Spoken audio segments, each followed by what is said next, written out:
نحمده ونصلي على رسوله الكريم اما بعد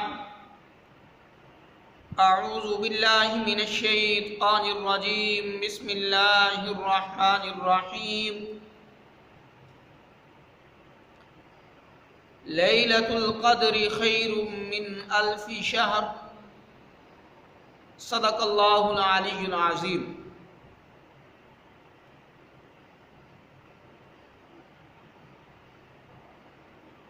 یہ بابرکت ایام اپنے اختتام کو پہنچ رہے ہیں۔ آج رمضان المبارک کا 21واں روزہ ہے۔ دعا ہے کہ اللہ رب العزت اس رمضان المبارک میں ہماری کلام پاک کی تلاوت کو بھی قبول فرمائے، اللہ ہماری عبادت کو بھی قبول فرمائے۔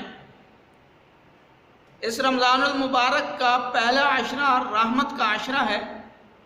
اللہ سے دعا ہے کہ اللہ کی جن پر اپنی رحمت کی بارش ہوئی ہے اللہ انہی میں ہمیں بھی شامل فرمائے۔ اور دوسرا عشرہ مغفرت کا ہے۔ اللہ سے دعا ہے کہ اللہ نے اس عشرے میں جن کی توبہ کو قبول فرمایا ہے اور ان کی معافی کا اعلان کیا ہے تو دعا ہے کہ اللہ ان میں ہمیں بھی شامل فرمائے۔ اور رمضان المبارک کا جو تیسرا عشرہ ہے یہ جہنم سے نجات کا عشرہ ہے۔ اس میں لوگوں کے لیے جہنم سے نجات کا فیصلہ کیا جاتا ہے، ان کو جہنم سے نکالا جاتا ہے۔ دعا ہے کہ اگر ہمارا اس جہنمیوں والی فہرست میں نام شامل ہے تو دعا ہے کہ اللہ اس عشرے میں ہمیں بھی جہنم سے نجات عطا فرمائے۔ اس آخری عشرے میں 5 راتوں میں سے ایک رات ایسی ہے جو بہت ہی بڑی فضیلت والی رات ہے۔ اس رات کا علم آپ صلی اللہ علیہ وسلم کو بتلا دیا گیا تھا، لیکن آپس کے جھگڑات اور آپس کے فسادات کی وجہ سے آپ صلی اللہ علیہ وسلم کو شب قدر کا جو علم تھا وہ بھلا دیا گیا، اور پھر یہ کہا گیا کہ اس آخری عشرے کی تاک راتوں میں سے اس کو تلاش کرو۔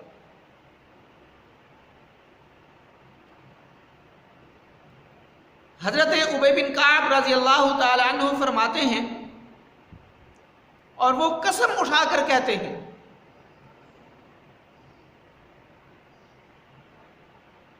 کہ یہ جو شب قدر کی رات ہے یہ 27 کی رات ہے۔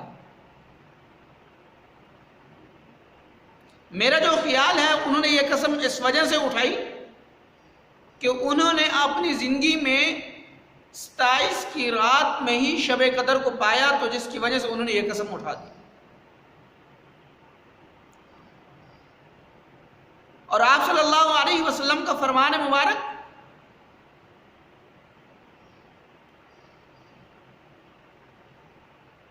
یہ جو شب قدر کی رات ہے یہ 5 راتیں 21، 23، 25، 27 اور 29 ان 5 راتوں میں سے کسی ایک رات ہو سکتی ہے۔ ان راتوں میں تلاش کرو۔ اور اس بارے میں قرآن مجید نے فرمایا لیلۃ القدر خیر من الف شہر، کہ یہ جو لیلۃ القدر کی رات ہے یہ 1000 مہینوں سے بہتر ہے۔ اب اگر ہم ان 5 راتوں میں سے کسی ایک رات میں شب قدر کو ہم پا لیتے ہیں اور ہم اس رات اللہ کی عبادت کر لیتے ہیں تو ہمیں 1000 مہینوں کی عبادت کے برابر ثواب ملے گا۔ اگر ہم 5 ہی راتیں اللہ کی عبادت کر لیں، زیادہ نہیں 2 نفل 4 نفل ہم اللہ کی حضور پڑھ لیں، تو اگر ہم ان 5 راتوں میں سے ایک نہ ایک رات تو شب قدر کی ضرور ہے تو ہمارے نامہ اعمال میں 1000 مہینوں کی عبادت کا ثواب لکھا جائے گا۔ تو اس کے اعداد و شمار میں نے کیے ہیں تو یہ 83 سال 4 مہینے بنتے ہیں۔ اگر ہم 1 روپیہ خرچ کر لیں تو ہمیں 84 سال یعنی 83 سال 4 مہینے کم و بیش اللہ کے راستے میں مال خرچ کرنے کے برابر ثواب ملے گا۔ اسی طرح ہم سورۃ اخلاص پڑھ لیں یا قرآن کی تلاوت کر لیں تو وہ بھی اسی طرح ہمیں ثواب ملے گا۔ اور آپ صلی اللہ علیہ وسلم نے حضرت عائشہ رضی اللہ تعالی عنہا کو فرمایا کہ جب تم شب قدر کی رات پالو تو اس وقت تم نے یہ دعا پڑھنی ہے، اللہم انک عفو تحب العفو فاعف عنی۔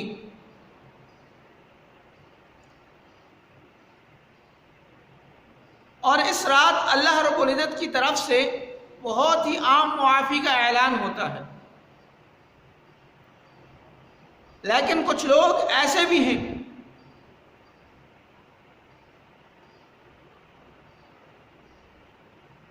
کہ ان کی اس رات بھی معافی نہیں ہوتی۔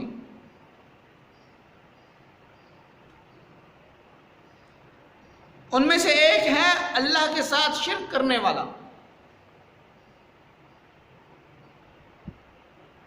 دوسرا ہے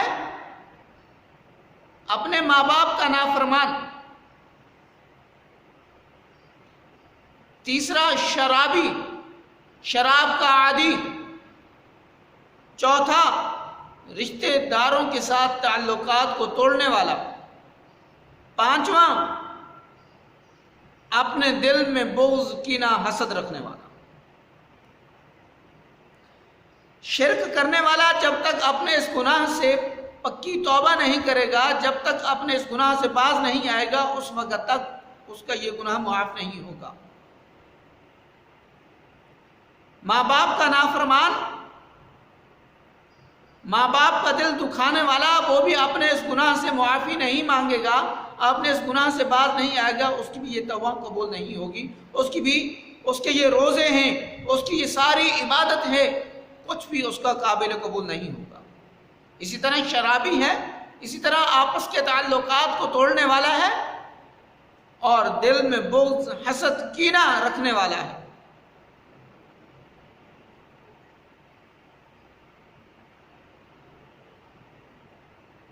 میرے بھائیوں، میں آپ سے ایک ہی صرف گزارش کرنا چاہتا ہوں، یہ جو آپس کے جھگڑے ہیں، خدا کے لیے ان جھگڑوں سے باز آ جائیں۔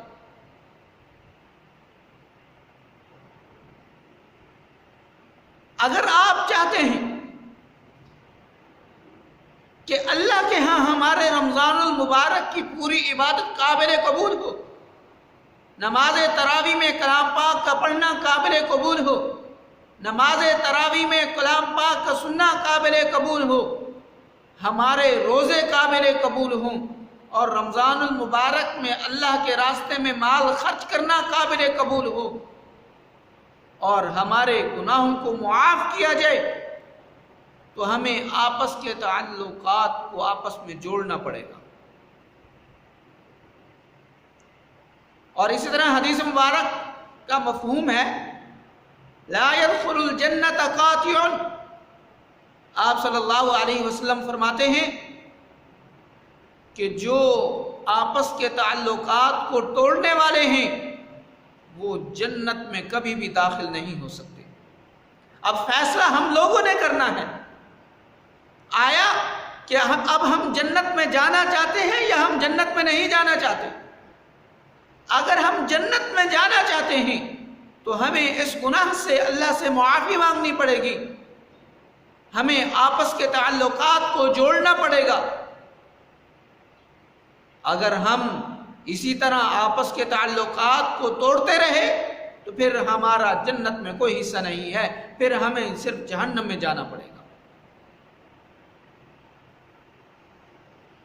اور دل میں بغض حسد کینہ رکھنے والا یہ بھی جنت میں نہیں جائے گا، اس کی بھی کوئی معافی نہیں ہوگی۔